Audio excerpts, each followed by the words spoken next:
of Change News. This is Voice of Change Radio. Good day, I'm Amanda Kumalo. A look at stories making the headlines. Chamisa under fire of $120,000 donation. ZANU-PF welcomes CCC defectors. First Lady's Agric initiative bears fruit. In business news, BT backs Zim dollar, ditches re-dollarization.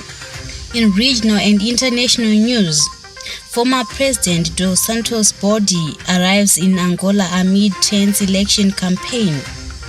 In sports, Neshamba scores 11 goals as City Queens run riot. The news in detail.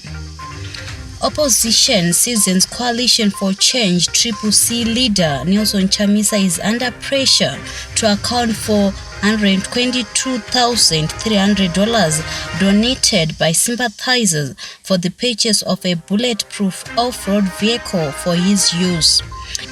Individuals claiming to have supported the initiative since its inception 10 months ago are demanding updates on what has become of the donated money or the vehicle, putting into sharp focus transparency and accountability around the initiative.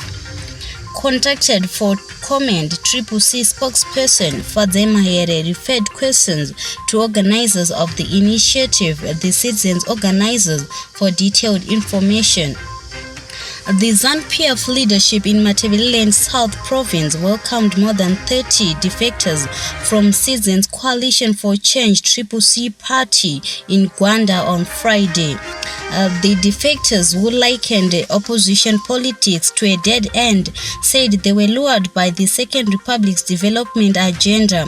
ZANU-PF Matabeleland South Provincial Chairman, Comrade Nkobizi Tamangaliso Ndlovu, welcomed the defectors, saying ZANU-PF is open to everyone.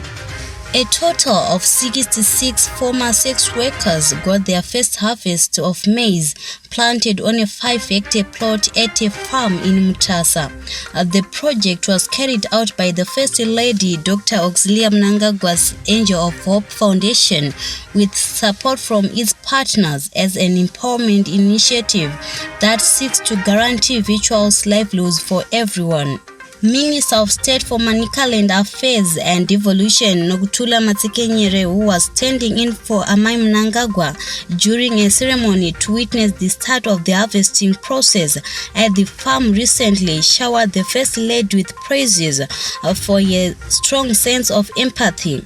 The latest development further cements the First Lady's commitment to uplifting the lives of women from across the country after she facilitated the training of Manicaland women in detergents and petroleum jelly making last month. Wives of traditional leaders, people with disabilities, former sex workers, youths, the elderly and widows, among other vulnerable groups from across the province, were equipped with the essential income-generating skills. Beitbridge residents have commended President Mnangagwa's administration for rehabilitating Chikwalakwala irrigation scheme in Beitbridge East under government smallholder irrigation revitalization program. The revival of the scheme is set to improve livelihoods of local people through improved incomes and food and nutrition security. In business news, Citizens Coalition for Change Vice President Tendai Biti, who has been a strong proponent of dollarization, persistently telling Finance Minister Mthuli Ncube to ditch the local currency for the economy to stabilize, he has changed his mind.